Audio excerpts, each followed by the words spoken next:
Hello and welcome to SW6 Essential. And as you can tell, first of all, we won't even mention the title yet. We are wearing, I'm wearing these massive, massive headphones, and Joe has gone for the stylish, more sexy AirPods or whatever brand they are. Joe Sansom, how are you?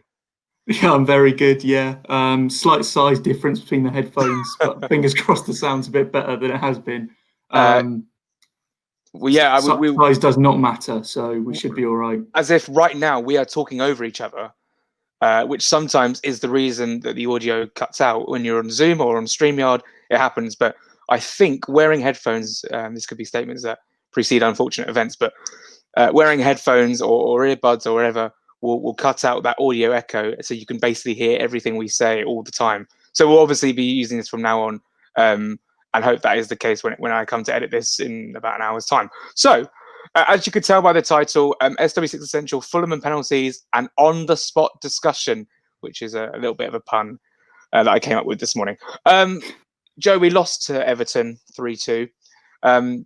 Yeah, I don't want to bang on about the Cavallero penalty because, and I've said this so many times to so many different people, it was in the same, you could almost say, because the goal came so close after the penalty miss, it was in the same phase of play. So none of this, we should have drawn 3-3. It would have been 3-2 anyway. It's like, if he'd have scored the penalty, we wouldn't have the chance to score with Ruben Loftus-Cheek. So that's what I think. But Joe, it was a weird game, and to concede after 45 seconds on the BBC, on, after we were really bigging up Fulham last week, disappointing, isn't it? yeah, really disappointing. A bit of a nightmare start. By the way, completely agree with you that I think the scoreline would have been the same whether we scored the penalty or not. I don't really think you can look at a penalty miss and say, oh, well, if they'd scored that, that'd have been 3-3, unless it comes late in the game when it's already 3-1 and 3-2, sorry. And for example, the Lookman penalty is one where you go, well, if we had scored that, we would have drawn the game. You look at the Mitrovic one, at that point it's 0-0. You think we possibly would have won the game if he'd scored that, but it's not definite because there's about half an hour of the game left. Yeah. But yeah, I just wanted to put that out there because I've seen a few people saying that penalty miss has cost us drawing the game. It hasn't. We might have had a better chance if he'd scored it because we've had a couple more minutes, well, an extra minute possibly to score. But yeah, it's just one of those things. And this is the first one. Danny Murphy on the BBC analysed it really well in terms of the run-up. It was very, very sharp angle. He made it a little bit too difficult for himself, but I think it's the first one out of the three this season where I think this comes slightly more into luck territory rather than the others, rather than a mentality thing, because the Mitrovic one, yes, it hit the bar, but it wasn't the underside of the bar. It was just a bad miss. The Lookman one, he made the wrong decision and didn't pull it off.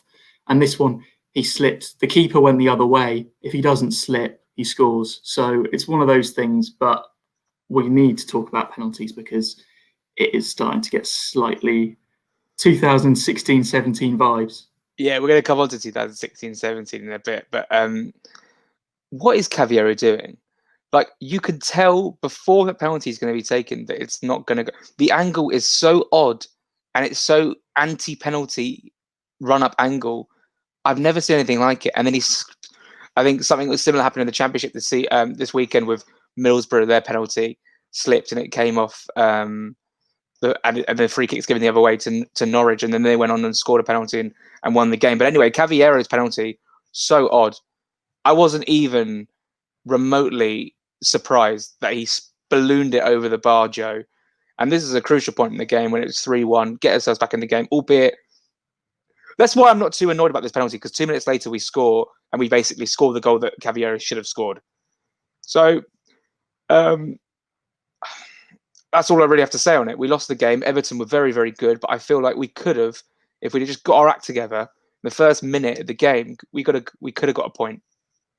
Yeah, I think so. It was a poor first half. I think we lost the midfield battles without Anguissa being there. I'm guessing that was just to do with, I mean, Scott Parker sort of said it was tactical, but it seems to me by tactical he means that Anguissa was probably quite tired after international duty and maybe couldn't play the entire game. And I'm sure he'd rather have him on for the end of the game where we're hopefully going to get a point. So I can understand the thinking there. My main gripe with the penalty situation is Mitrovic was on the pitch. Mitrovic is meant to be our penalty taker. I'm very confused why he didn't take it. And I don't particularly agree with the argument that, oh, well, he wasn't feeling too confident. At least Cavallero stepped up and take it. No problem with Cavallero stepping up and taking it. I've got a problem with what happened. But my main confusion is after the Sheffield United and West Ham penalty situations, it sort of came out Mitrovic had a bit of a knock, so he didn't take the one that Lookman took. There was an interview on Sky where just before he missed that one against Scotland, he was like, yes, I'm still the first choice penalty taker. I know he missed the one against Scotland. It was saved rather than missed. It wasn't a bad penalty. If the goalkeeper guesses the right way, I don't personally have too much of a problem with it because it's just almost unfortunate. But if our main striker, our penalty taker, is on the pitch, why is he not taking the penalty? I don't like Troy Deeney, and I'm sure everyone watching this has seen his video where he's basically saying that that mentality will send us down. I don't completely agree with that, but I do agree with him that strikers miss penalties. If you're going to score every single penalty, you're one of the best, and few clubs have that. We've had that down the years a few times, but it's quite a rare quality, and I don't see why Mitrovic wasn't the one to step up and take it. It's madness, isn't it? It's there must be some sort of mentality around the club that's like, because it was like just after the Lookman penalty, we get a penalty in the next game, and then Mitrovic missed one in the international break, a crucial penalty for Serbia against Scotland. Not the last player, but one of the last players I'd expect to step up would be Ivan Cavallero. And an article came out the next day was like Cavallero took a no-look penalty or tried to take. No, he didn't. It's just the angle of which the pitch is taken. I don't think there's a no-look penalty, Joe. We won't. We had the full-time live with the Everton game. There's no, and it's it was on Sunday. Today is Wednesday. It's in the past. We now look ahead to the Monday game against Leicester. But let's talk about this penalty conundrum because we've been here before in 16, 17. We were just talking just before we started recording about the 16, 17 penalties. And Joe, do you want to just run us through what happened that season? Yeah, so if you go back one season before that, 2015-16, we had McCormack. Just before that, we had Berbatov. Just before that, we had Danny Murphy. So we were always quite blessed with penalty takers that very rarely, if at all, miss penalties for us. And then, obviously, in the summer of 2016, McCormack left. And then 16-17 happened, and we were just looking through the statistics. Before the game against Everton, Opta said we had the second worst, somehow Stokes' worst, penalty record over the past few years. And this is mainly why, because in 2016-17, in all competitions, we had 12 penalties and we scored 4. Everyone knowing this will remember that season, how it felt every time we stepped up to the spot. It was a different player every time, other than Martin, that ended up taking 5 and missing 3. And obviously, Chris Martin was a bit controversial, regardless of the penalty situation. And this is why I wanted to emphasise the point of you have a penalty taker, because you can see that I almost feel that as bad as Martin's record was that season, if he'd have taken all 12 penalties, he would have scored more than 4 out of 12. Yeah, definitely. That is my thinking behind it. Definitely. And that's my thinking this season as well. We mustn't forget we had a penalty against Leeds. We scored it. Mitrovic scored it. Last season. I mean, granted, yes, but it did go in. Yeah. And my thinking is he's missed the one against Sheffield United. Yeah. Fine. He felt a little something to do with his hamstring, I think, for the West Ham one, and he thought, well, I'm not going to risk it. But then you're on. I don't understand the one against Everton. The one against Everton, you're our penalty taker. Strikers miss penalties. I don't know whose decision it is, whether it's been decided before the game. But I think if your number 9 is on the pitch and your number 9 is your penalty taker, he takes the penalty. Or even Tom Kearney.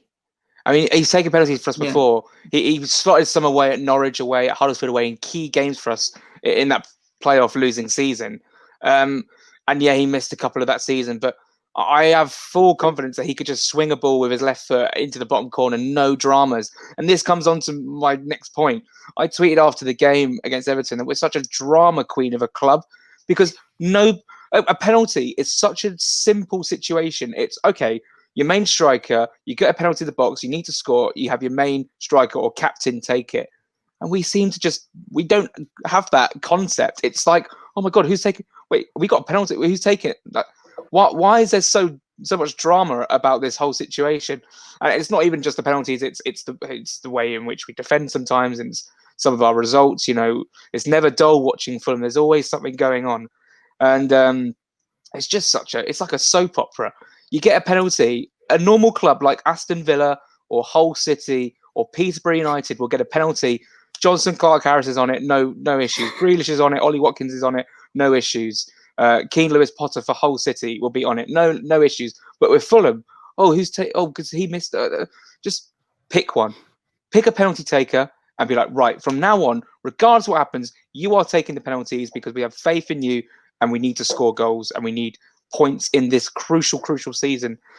It frustrates the life out of me that something so basic and simple as with penalty taking and a penalty taker is just beyond. It's just beyond belief how much of a mess and a dog's breakfast we make of it. Anyway, that's my rant over, Joe. Funnily enough, you say that Stoke had the worst penalty record. Guess how Stoke scored one of their goals against us last season? The penalty spot. I think it was a penalty. Yeah. Yeah, Stoke away. Stoke away, 2-0. Joe, we will wrap up the penalty talk because it is really annoying to talk about it. If we get a penalty against Leicester, who's taking it? Mitrovic. It should be Mitrovic. Yeah. Great. I mean, if my reaction when we got a penalty the other day was, to be honest, it was, oh no. Yeah, exactly. And I feel like it's going to be even worse if we to get another one. We must remember VAR this season. We are 9 games into the season, and we have had 4 penalties. I mean, I think we might be getting more than 12 that we did in 16-17 this season. And for a team like us that are, let's face it, scrapping for points, you have to at least give yourself a chance by scoring the easier opportunities we get. We're not a super high scoring team. We're not going to be. We've done well. We did well against Everton in our other attacking play, I thought, but a penalty is one of the easiest opportunities to score a goal. It is a free shot at goal from 12 yards out. And even the Craven Cottage pitch, it looks so easy. Look how close he was. Even the Cottage pitch, which we're going to come on to in our second little discussion in this video, is so narrow that it makes the penalty spot look literally so close to the goal, and it looks like the easiest thing in the world to score a penalty at Craven Cottage. I mean, in fairness, I wouldn't want to step up and take one now, but, no, of course, but it does. You do wonder how they don't hit the target. That's my main problem when someone misses a penalty. If the goalkeeper makes a save, you've got to say that the odds are against the goalkeeper. If they've made a save and in the new rules they're on the line when the shot is taken after West Brom Bruno Fernandes gate on Saturday night, sort of fair play to the goalkeeper. It's very, very tough. It's a huge goal to have to cover. You've got quality players for every other team other than Fulham stepping up against you. And I just sort of think, fair play if they made the save. Get it on target is my point. And I don't see how professional footballers can't do that. I mean, I would barely count Lookman's as on target, to be honest. That means that Mitrovic's against Leeds is the only one we scored. And as you say, that was very close. We're now a TikTok meme, if you haven't seen it. The in-betweeners where Simon tells his brother to such and such a few times, and a clip of all the penalties that we've missed this season. It's clever, it's creative, it's funny. A Chelsea fan sent it into my group chat. So focus on your own team, mate. Right, that obviously is still living rent-free in my head. Right, we move on to the second discussion. But before we do that, Joe, I just need to ask you a couple of things based on what we talked about last week. Now, Sheffield United are playing West Brom this weekend at 8:00. We're going to be on a Zoom call doing a quiz, so we're not going to be paying any attention to that game because frankly. I just don't want to know. I don't want to know what happens. Just give us 0-0 and we'll move on. But Burnley on Monday night did what we think Burnley just do, and that's score early or score a goal and cling on. And they looked pretty comfortable against the Palace team, who, albeit were without Wilfried Zaha, but that they get them getting 5 points now, or 3 points, making it 5, means that we're back in the relegation zone. Are we underestimating Burnley? Are we just saying, oh, because they haven't had a win so far, they'll be down there? But actually, will they build on this now? Yeah, I mean, I think we maybe underestimated them slightly in previous videos, but to be honest, until Monday night's game, they were looking very poor. I hadn't seen them put in a good performance from all the games I've seen from them, which is most of their games this season. And that includes games against teams like West Brom and Brighton, who are down there amongst us. It was a sort of Burnley when you'd expect, a 1-0 at home, a very good defensive performance. We must remember Palace were without Zaha, and Palace without Zaha are a completely different team. I'm confident that we would have got something against Palace last month if they didn't have Zaha, because he ran the show. Everything came through him. And I think I'd have fancied our chances a lot more. But you've got to say fair play to Burnley. Nick Pope had a great game because Palace came on quite strong at the end. But I think this is the thing. We just need to make sure that we beat these teams when we play them. And that's why the Sheffield United-West Brom game is so massive. Because so far, when these teams have played each other, they've mostly ended in draws, including our game against Sheffield United. Sheffield United drew with us. West Brom drew with, I think it was Brighton and Burnley. Burnley also drew with Brighton. If you see where this is going, it's sort of all ending quite close. Apart from other than our game with West Brom, we beat West Brom. Yeah, there you go. Yeah, so I feel like if we beat these teams at home and we get something against them away, we just need to come out top of this mini league, this possibly 14 mini league after Brighton's win. We must remember our next 3 games and the Everton game, so the 4 games that we were talking about last week, are horrible fixtures. And most these teams of our level will lose all 4 of these games. And it's unfortunate that it's in a row. And if that does happen, which is very possible, I hope it doesn't, then I think the most important thing is that the other teams around us don't pull away in that time. If we get all these very difficult fixtures out of the way and then we go into a run, obviously there's no easy games, but we go into a more winnable run where we've got Brighton at home, we've got Newcastle away, Southampton at home. I mean, that will still be tough, but it's a big game. And then we got Burnley away the day after New Year's Day, I believe. That's the run where we need to start picking up more points. If we can scrape anything from the next 3, amazing. It will be tough, but I think the main hope for us now is pick up anything we can in these next 3, and I mean anything, and then hope that these other teams don't pull away. So fingers crossed for a really boring West Brom 0, Sheffield United 0 on Saturday night. Yeah, it's the 8 p.m, so we can enjoy the games in the day, and then, you know, as you said, we'll keep an eye on that game, but I don't think we'll be watching it. Joe, we're going to get on to our next point now, which is do Fulham play better away from home? From home. I don't know what I just did there. I just went from home, and I don't usually go home. I go home, but we're going to move on. Because because like I just said earlier, the Craven Cottage pitch is extremely narrow, and I just feel like even on Sunday, Everton were opening us up so easily, pigging balls out to Luca Digne, who's in all acres of space. That's where their 2 or 3 even goals come from. And it just feels like when we get the ball, we're just too narrow, we're too slow. It allows the shape from the opposition to get back and hold the shape, and we just create problems for ourselves in terms of breaking teams down. Our first goal was really, really nice passing move. I'd argue that Jordan Pickford, he came out to try and stop it, and then retreated back in the goal. As to think, I thought he could have come off his line and tried to claim that from Bobby Reid, but look, we were at the time we took it. So in our last away games, Sheffield United, Wolves, West Ham, we've played really, really well in at times. And I just feel as though a more expansive pitch suits our style of play, of course. But I kind of dread the home games because it feels like teams can open us up so easily. Whereas away games, I feel like we can hold our shape, we can hold the ball a bit better. I don't know if you agree. Yeah, I think the West Brom win aside, we played better away from home this season. I think that in every single away game we could have got something. Leeds was probably our worst away performance, and we scored 3 goals. And were it not for a really bad sort of 15-minute spell where we just fell apart defensively, we could have got something from that game. I feel like we are more suited to playing away from home because the onus is on the other teams to sort of attack us. And I feel like our defence is a bit more streetwise away from home, a bit more pragmatic in the way we approach games.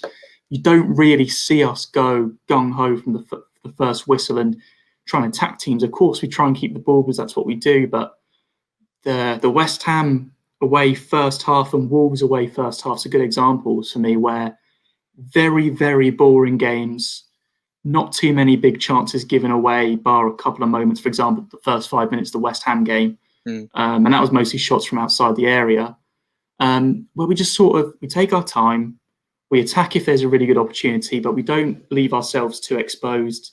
You've got Kenny and Mitrovic sort of leading the press, but we're not going all at them. We're just sort of sitting back, making sure we're all in our structure, a sort of 4-4-2 when we're out of possession, sometimes a 5 even at the back.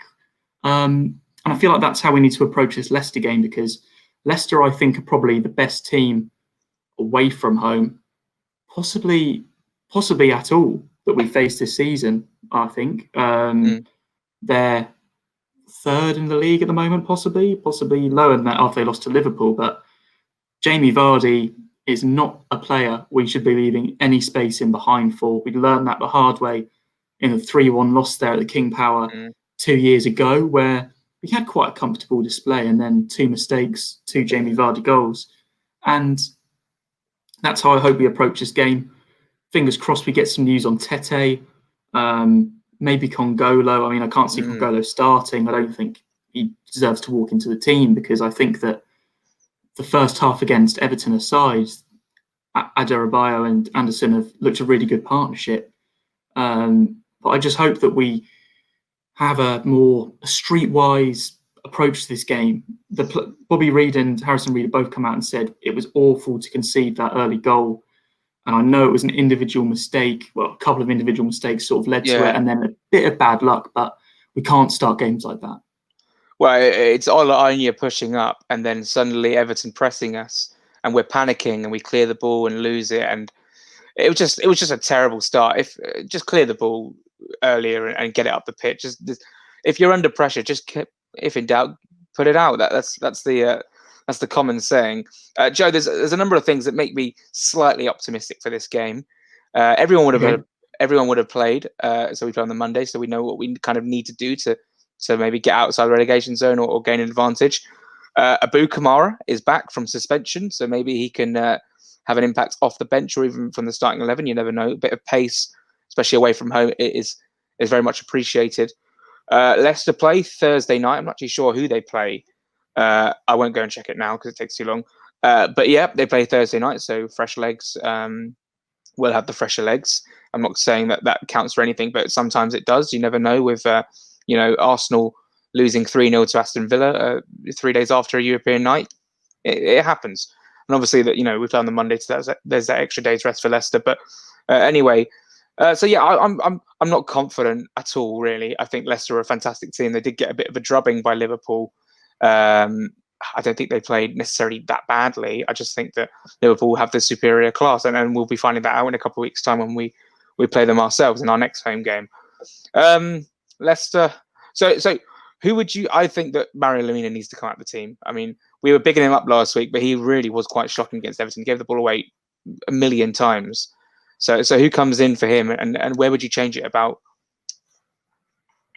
Well, I think the thing about Lemina is we both bigged him up after the West Brom game, but I think we both also acknowledged that the way he plays in a sort of risky style, the way he tries to beat the first man of the press and play the risky ball, it can work very well and it can open up real good opportunities. But I think against higher opposition such as Everton, Leicester, City, Liverpool, I'm not sure that's the way to go. And so I would put Anguissa straight back in. if Tete is back, and we've heard nothing because I'm guessing the press conference will be either tomorrow or Friday at the time of filming. If Tete is back, I would play him because not only did I think that Aina had quite uncharacteristically poor game positioning-wise, I don't think he's been too bad at all defensively, maybe other than when he played Zaha, who I think most right-backs would struggle against. So I think I'd play Tete both for seeing what he can do defensively against a very good team, but also because the threat he carries going forward, it's not a threat we've seen from Aina so far. Everything sort of comes down the left-hand side for the majority of the game with Robinson. So yeah, I think that the team I would play would have Mitrovic back in for Cavallero and then Bobby Reid on the right-hand side. I would not start Loftus-Cheek despite how well he played, because I think that Kearney had a very good game as well, and I think that Kearney's been very good recently. I would, for now, have Loftus-Cheek as an impact sub, and the rest of the team would be unchanged. The only possibility that I can see happening as well is maybe over the next few games, as we're going to need to be more defensive, we saw Lookman move over to the right-hand side, and he really sort of pushed Digne back, which Bobby Reid didn't really do in the first half. I thought he had an okay game, Bobby Reid, and scored a deserved goal. But Lookman, when he went over to that right-hand side, obviously created the second goal as well. He sort of nullified Everton's threat down that side. And so I wonder whether he could play there, and maybe we could see Joe Bryan feature on the wing like he did against Wolves. What would you play?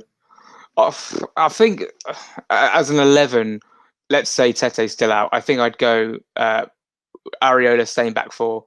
I'd say I'd play Robinson definitely, and then I'd get Reid, Anguissa and Kearney. I think Kearney with a bit more space on that King Power pitch, it might open up a little bit more opportunities. And then I would go with Lookman on the left, either Abu Kamara or Reid. I think Reid probably does edge it just because Abu's coming back from a suspension, and he could be a great impact sub. And then obviously Mitrovic down the middle. So I wouldn't change too much. I'd obviously get rid of Cav and I'd get rid of Lamina. I think there are real weak points on Saturday, and the more I talk about Cav, the more I get annoyed. So Joe, we have been rattling on for almost 28 minutes. I will ask you for your dreaded score prediction, or do I just assume it'll be 1-1? I think 1-1 is a bit positive. I don't know, and I don't want to predict a Fulham loss. I think that is the most likely scenario. I think we've played well in our last two games, and deserved possibly a point from both. And I just think that we're playing very good opposition. So I'm going to have to pass because I don't know, and I'm tempted to say 1-1. I'll go with 1-1. I nearly just passed over the question because I don't have a clue how this could go. I think Leicester have had some real off days when they played the likes of West Ham. Lost 3-0. Yeah. I know West Ham have looked fairly decent this season, but that's a shock result. Go on. I'll go for us scraping a point. And I think that'd be fantastic. What would you say? I wouldn't put us beyond us to cause an upset and surprise Leicester, maybe take a surprise lead, score maybe a second, and suddenly Leicester are like, what on earth is going on? But, this is just me thinking positively, because obviously I want to get away from that dotted line. I'm going to go 0-0 because I'm just going to say we're going to frustrate them. They'll probably have the lion's share of possession and the lion's share of chances. But Areola pulls off a couple of good saves. We have maybe a chance or two, and we held up for a nice 0-0 draw. I'll take it. Actually, this is interesting. The FA Cup third round draw will coincide with our game against Leicester. I think normally the draw starts around about 7 to maybe half 7. Yeah, so maybe 7, we will get 8, to see it. So maybe we will get to see the whole draw. But I'll definitely have maybe a second screen up just to see us draw Barnsley at home for that third round draw. Who would you like in the FA Cup draw, I suppose? Oh, well, it's a weird one, isn't it? Because last time, about this time last year, when you asked this question, we were sort of thinking, what game can we go to? What away game? Yeah. So I just sort of want a winnable game. Lower league side at home.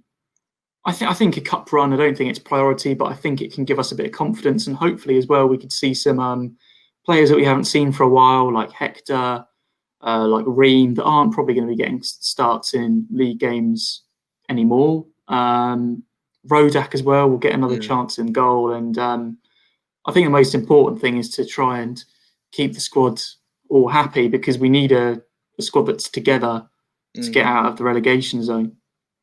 Yeah, I'd be really nice to have a nice cup run, bit of confidence. Winning, we said this about the Carabao Cup. Winning breeds confidence, and you need to win games, and see maybe like Johansson, Seri, Onumar come back into the fold would be quite nice. Joe, we'll leave it there. I think what I will say is there's more pictures every day basically going up on Twitter of the Riverside stand. It looks unbelievable, and I know it's just scaffolding, but I think it will look great.